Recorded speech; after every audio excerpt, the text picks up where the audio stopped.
And I would say first and foremost, in my mind, the brilliant leadership of Mrs. Rajavi, who fought to protect the rights of residents while also simultaneously orchestrating a peaceful solution to the situation in Iraq. Let's give her a big round of applause.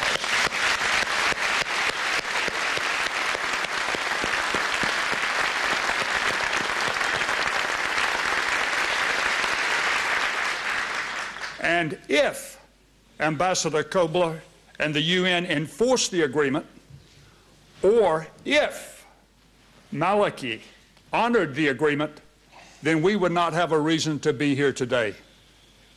But that is not the case. Today we still must deal with other unfinished business.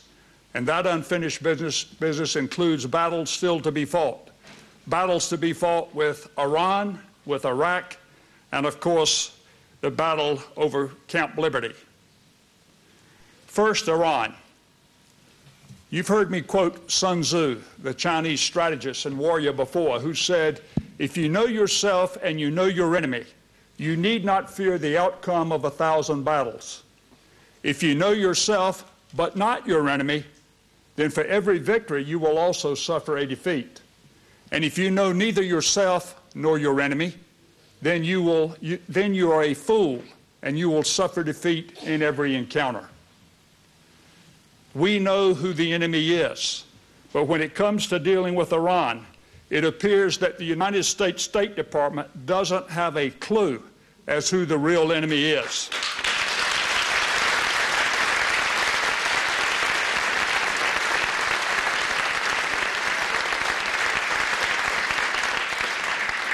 And this could spell disaster, not only in the near term, but for the future as well. As we know, the Obama administration started off with its policy of engagement. Engagement was their goal. But today, I think even they have to recognize that it has been a complete and total failure. The first 3 weeks, just looking at the first 3 weeks of this year in 2012, which a little bit less than 3 weeks, I think 3 weeks ends tomorrow, we see Iran boldly announcing that it intended to pursue its underground nuclear facility enriching uranium, indicating more clearly its ominous intent to obtain nuclear weapons. We see Iran in the first 3 weeks sentencing to death a former U.S. Marine. We see them threatening to choke off the Straits of Hormuz, the most strategic passage of oil supply in the world. We see the IRGC, the Iranian Revolutionary Guards, testing missiles and even being so bold as to threaten the United States if they carry us back into the international waters of the Persian Gulf. And even today, Iran remains the major supporter of Assad in Syria. That's just in the first 3 weeks. Both the United States and our European allies have been trying to change the behavior of this nation state, so to speak, by threatening or by using the tools of the central bank and its oil. These sanctions against both. These are long overdue, but they are not nearly enough. If you consider the gravity of the situation today, we have got to use some of the other tools in our kit bag of national power. Doing nothing or using the slow-motion, bureaucratic tools that we have used up to this point is almost a total waste of time when it comes to dealing with Iran. It is time to publicly and openly acknowledge our enemy, and the Tehran mullahs are clearly our enemy.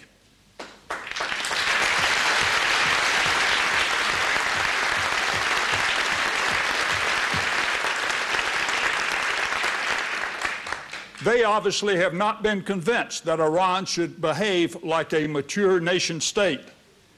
And I think the Arab Spring made them somewhat jittery to start with, and probably even more paranoid because they are now so very uncertain about what the disenchanted, restive young population, the millions of whom poured into the streets in 2009, their young people, will do today. And this brings me really to my key point in this regard, and that is that the United States should address, and indeed must address the fact that we've got to use every tool in our kit bag when we deal with Iran.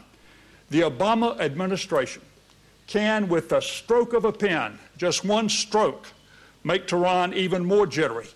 We can send shock waves to the mullahs, and we can certainly energize the Iranian people without having to spend a dime or without having to send one Marine or U.S. soldier into harm's way. Understanding our enemy includes understanding that to Iran, it is the enemy within. The mullah's nightmare is to see the United States remove the MEK from its list of terrorist organizations, since the MEK is Tehran's arch enemy.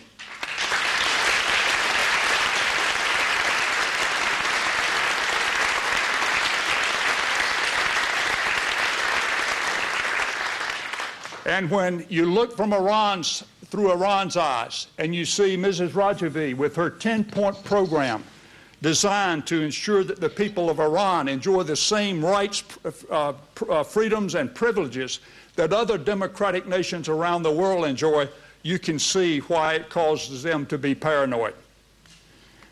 But for Mrs. Rajavi's program to be effective, it has to be implemented, which can only happen when the Iranian people change this theocratic, autocratic regime that they live in today.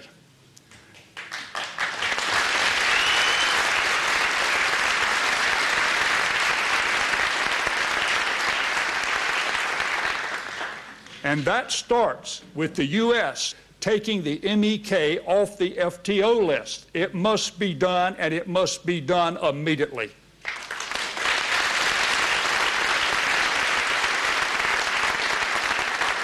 Yet, our State Department's delay, silence, and inaction in this case is incomprehensible. More importantly, what kind of a message does this send to the Tehran mullahs and even to Iraq's Maliki when they see that we have them on the FTO list? And twice Maliki has used that message as a reason for his unprovoked attacks against the unarmed residents of Ashraf. Disarming disarming the MEK is why we guaranteed them protected person status initially, and it's why the U.S. must feel like they have an obligation to ensure that they are not attacked again. And the first thing they could do to ensure that is to take the MEK off the list. You've got a group of my distinguished...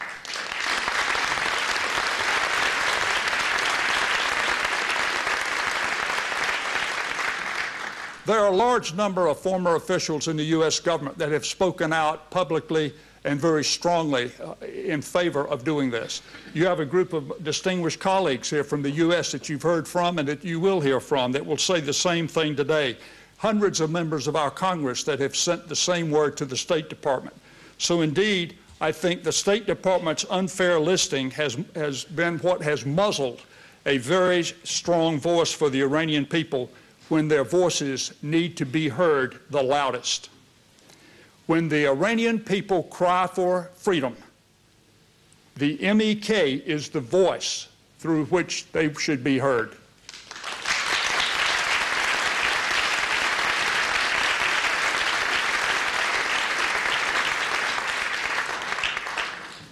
And then finally, there is the very pressing issue of Camp Liberty. As we have seen from the Maliki government in recent days, they have not honored the agreement that they signed up to. And now we see Maliki's true colors flying when it comes to honoring the commitment that he made to the UN regarding the movement of Ashraf residents to Camp Liberty. Recently, Maliki referred to the residents as terrorists and criminals, and stating publicly that none of Ashraf residents will remain in Iraq by April. Recently, we saw Maliki issue the arrest warrants that were referred to earlier for 121 Ashraf residents on the charge of involvement in terrorist actions. Last week, he and his forces denied entry of special beds for paralyzed patients residing at Ashraf. In my book, that one action alone constitutes inhumane treatment, and if not in the category of cruel and unusual punishment against humanity. It just shows what the UN is now dealing with in terms of the Maliki government. And today, in spite of the UN agreement that Maliki signed, the conditions at the camp are deplorable and not even close to being fit for human beings to reside in. You know, Camp Liberty was never at its height a very pretty place. It, in fact, was a former U.S. base, and that U.S. base was looted when the U.S. departed. It now has dilapidated trailers, no water, no electricity. It lacks basic infrastructure, no recreational areas, not a tree in sight. It resembles a prison camp, and as Mayor Giuliani said earlier, it's a half a kilometer large.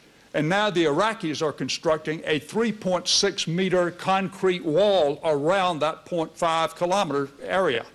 It truly resembles a prison. So what must happen? Ambassador Kobler, the UNSG special rep, must bring the violations of the MOU to the attention of the Secretary General and to the Security Council. That's what Ambassador Kobler gets paid to do if Maliki doesn't comply with the MOU. The Iranians are behind the breaches in the MOU. So dealing with Maliki as if he's an honorable man is not going to lead to an honoring of the MOU, rather than it's going to continue to lead to a downward slide in terms of preparing the camp for the residents. The Iranians do not want a peaceful solution. In fact, we all know what the Iranians want. The Iranians want to destroy the MEK. So by not letting Maliki agree, and by Maliki not agreeing, then they, in essence, are setting the stage for another crisis in April. If the UNHCR, if UNAMI, if the United States remains silent on this issue, then we are complicit. We are as guilty as Maliki is. The U.S. must play a more active role, using coercive diplomacy where required, rather than a laid-off or hands-off type of diplomacy, which we have been using with the Maliki government up till this point. Dealing with Maliki, it is obvious that the Iranian approach is considerably more effective than the United States' is, and yet the United States continues to pour millions of dollars into Iraq, not to mention the lives and the blood of our U.S. servicemen and women that went there to give the Iraqi people a chance at democracy and freedom. In the United States, only when the Obama administration and the State Department strategists start dealing with the facts about the Iranian regime and its opponents, only when we delist the MEK, and only when we use more forceful diplomacy to ensure that Maliki honors the UN agreement will we encounter success and be in a position to win the war. Thank you very much.